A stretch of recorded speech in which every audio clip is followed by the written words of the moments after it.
നാം ഏറ്റവും ഇഷ്ടപ്പെടുകയും നാം ഏറ്റവും സ്നേഹിക്കുകയും ചെയ്യുന്ന വ്യക്തികൾക്ക് വേണ്ടിയിട്ടാണ് നാം ഏറ്റവും നല്ലത് കരുതി വെക്കാറുള്ളത്. അത് ഭക്ഷണമാകട്ടെ, വസ്തുവകകളാകട്ടെ, എന്തെടുത്ത് നോക്കിയാലും നാം ഏറ്റവും സ്നേഹിക്കുന്ന വ്യക്തികൾക്ക് ഏറ്റവും നല്ലത് കൊടുക്കണമെന്ന ഒരു ആഗ്രഹമാണ് നമുക്കുള്ളത്. എബ്രായർക്ക് എഴുതിയ ലേഖനം 11-ാം അധ്യായം 40-ാമത്തെ വാക്യത്തിന്റെ അവസാന ഭാഗത്ത് നമുക്ക് ഇപ്രകാരം കാണുവാൻ കഴിയും: ദൈവം നമുക്ക് വേണ്ടി ഏറ്റവും നല്ലതൊന്ന് മുൻകരുതിയിരുന്നു. മാനവജാതിയെ ദൈവം സ്നേഹിക്കുന്നത് കൊണ്ട് സ്വപുത്രനെ നമ്മുടെ രക്ഷയ്ക്കായി ദൈവം നൽകുകയാണ്. അവസാന തുള്ളി ചോര വരെയും മാനവജാതിയുടെ രക്ഷയ്ക്ക് ചിന്തപ്പെട്ടെങ്കിൽ ആ ദൈവിക സ്നേഹത്തെ നാം കാണാതെ പോകരുത്. മാനവജാതിയെ ദൈവത്തോട് അടുപ്പിക്കുവാനായി കാൽവരി ക്രൂശിൽ യേശു യാഗമായി തീർന്നത് വിശ്വസിക്കുന്ന നിങ്ങൾക്ക് യേശുവിനോട് ചേർന്നുള്ള ജീവിതം, വിജയകരമായ ജീവിതം, ഇത് ദാനമാണ്, ഇത് സൗജന്യമാണ്. പ്രിയ ദൈവവേദലേ, പണം കൊടുത്തു നേടുവാൻ കഴിയാത്തത്, നമ്മുടെ പ്രവൃത്തികൾ കൊണ്ട് കഴിയാത്തത്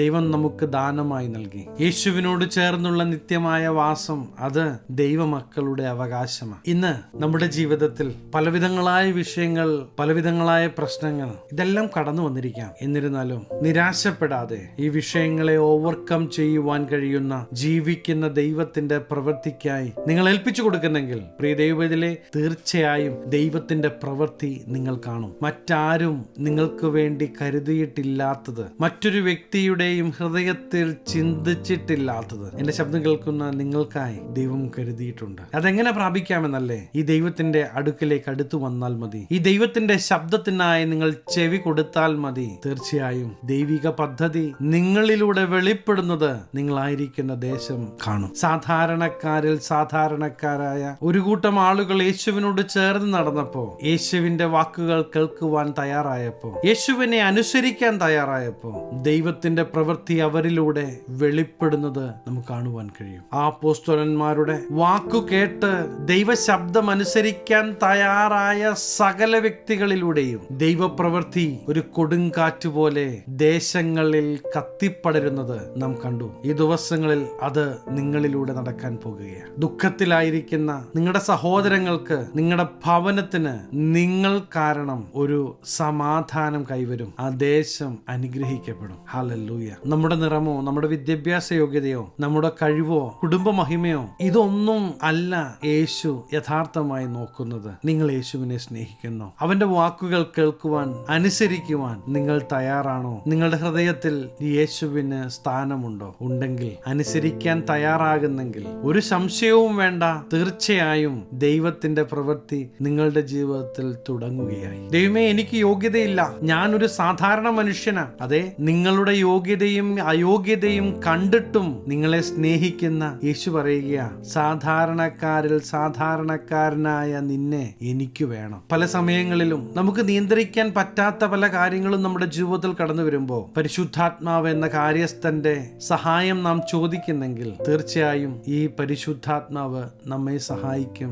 ദൈവിക പദ്ധതിക്കായി അവൻ നമ്മെ ഒരുക്കും. എന്റെ ശബ്ദം കേൾക്കുന്ന പ്രിയ ദൈവവേദലേ, നിങ്ങൾക്കായി ഏറ്റവും നല്ലത് ദൈവം ഒരുക്കി വെച്ചിരിക്കുന്നു. ഇത് പുറംകാലം കൊണ്ട് തട്ടിക്കളയല്ലേ. അവൻ നിങ്ങളെ സ്നേഹിക്കുന്നു. നിങ്ങൾ അനുഗ്രഹിക്കപ്പെടണമെന്ന് ദൈവം ആഗ്രഹിക്കുന്നു. നിങ്ങളുടെ കരങ്ങളിലൂടെ ദൈവത്തിന്റെ പ്രവൃത്തി വെളിപ്പെടുത്തണമെന്ന് ദൈവം ആഗ്രഹിക്കുന്നു. യേശുക്രിസ്തു ഇന്നും ജീവിക്കുന്നു എന്ന് ദേശത്ത് നിങ്ങളിലൂടെ വെളിപ്പെടുത്തുവാൻ അവൻ ആഗ്രഹിക്കുകയാണ്. അതെ, ദൈവവചനം ഇങ്ങനെ പറയുന്നേ, വിശ്വസിക്കുന്നവരാൽ ഈ അടയാളങ്ങൾ നടക്കും. ദൈവിക അത്ഭുതങ്ങളും ദൈവിക അടയാളങ്ങളും നടക്കുവാനുള്ള യോഗ്യത ദൈവവചനത്തിൽ പറയുന്നത് വിശ്വസിക്കുക എന്നതാ. നിങ്ങൾ വിശ്വസിക്കാൻ തയ്യാറാണെങ്കിൽ തീർച്ചയായും ദൈവത്തിന്റെ പദ്ധതി നിങ്ങളുടെ ജീവിതത്തിൽ തുടങ്ങുകയായി. നമുക്കറിവില്ലാത്ത കാര്യങ്ങൾ, നാം കേട്ടിട്ട് പോലും ഇല്ലാത്ത കാര്യങ്ങൾ പുതിയതായിട്ട് കേൾക്കുമ്പോൾ പെട്ടെന്ന് നമ്മുടെ മനസ്സിൽ കടന്നു വരുന്നത്, ഓ, ഇതൊക്കെ ചുമ്മാ പറ്റിക്കല. എന്നാൽ എനിക്ക് നിങ്ങളോട് പറയാനുള്ളത്, ഞാൻ ഓരോ നിമിഷവും ഈ ദൈവത്തിന്റെ സ്നേഹം അനുഭവിക്കുന്നത് കൊണ്ടും ദൈവത്തിന്റെ പ്രവൃത്തി കാണുന്നത് കൊണ്ടും അത് നിങ്ങളിലൂടെ നടക്കണമെന്ന് ദൈവം ആഗ്രഹിക്കുന്നത് കൊണ്ടുമാ ഇന്ന് എന്റെ ശബ്ദം നിങ്ങൾ കേൾക്കുവാനിടയായത്. ദൈവം എനിക്ക് വേണ്ടി കരുതി വെച്ചിരിക്കുന്ന ദൈവിക നന്മകൾ പ്രാപിപ്പാൻ എന്നെ ഏൽപ്പിച്ചു തരുന്നു എന്ന് നിങ്ങൾ പറയുവാൻ തയ്യാറാണെങ്കിൽ ഞാൻ നിങ്ങൾക്ക് വേണ്ടി പ്രാർത്ഥിക്കുവാൻ ആഗ്രഹിക്കുകയാണ്. കണ്ണുകളെ അടയ്ക്കാൻ പ്രാർത്ഥിക്കാം. മഹാപരിശുദ്ധനായ ഞങ്ങളുടെ സ്വർഗീയ പിതാവേ, എന്നോട് ചേർന്ന് പ്രാർത്ഥിക്കുന്ന ദൈവജനത്തെ അങ്ങയുടെ തൃക്കരങ്ങളിൽ തരുന്നു. ഈ ദിവസങ്ങളിൽ ദൈവിക നന്മ ഈ ദൈവജനം അനുഭവിക്കട്ടെ. അത് ആത്മീക വിഷയങ്ങളിലും ഭൗതിക വിഷയങ്ങളിലും ശാരീരിക വിഷയങ്ങളിലും ദൈവികമായ നന്മ, ദൈവിക പ്രൊവിഷൻസ് ഈ ജനം ദർശനം അനുഭവിക്കട്ടെ. യേശുവിന്റെ നാമത്തിൽ അനുഗ്രഹിക്കുന്നു. ഒരു അനുഗ്രഹമാകട്ടെ. സകലമാനം മഹത്വം അങ്ങേക്ക്. സകലവും നസ്രേന യേശു ക്രിസ്തുവിന്റെ നിസ്തുല്യ നാമത്തിൽ തന്നെ. ആമേൻ. പ്രിയ ദൈവത്തിലെ, തീർച്ചയായും നിങ്ങൾ ദേശങ്ങൾക്കൊരു അനുഗ്രഹമാകും. വിശ്വസിച്ചാട്ട്. ദൈവത്തിന്റെ പ്രവൃത്തി നിങ്ങൾ ഈ ദിവസങ്ങളിൽ തന്നെ കാണുവാൻ പോകുകയാണ്. ഈ ചെറു സന്ദേശം നിങ്ങൾക്ക് അനുഗ്രഹമായെങ്കിൽ തീർച്ചയായും ഞങ്ങളെ അറിയിക്കണം. അനേകർക്ക് അനുഗ്രഹമാകേണ്ടതിന് സ്നേഹിതർക്ക് ഷെയർ ചെയ്യുക, ഫോർവേഡ് ചെയ്യുക. നിങ്ങൾ ഈ ചാനൽ ഇതുവരെയായിട്ടും സബ്സ്ക്രൈബ് ചെയ്തിട്ടില്ല എങ്കിൽ തീർച്ചയായും സബ്സ്ക്രൈബ് ചെയ്യുക. ദൈവം അനുവദിച്ചാൽ അടുത്ത ദിവസം നമുക്ക് വീണ്ടും കാണാം. Stay blessed.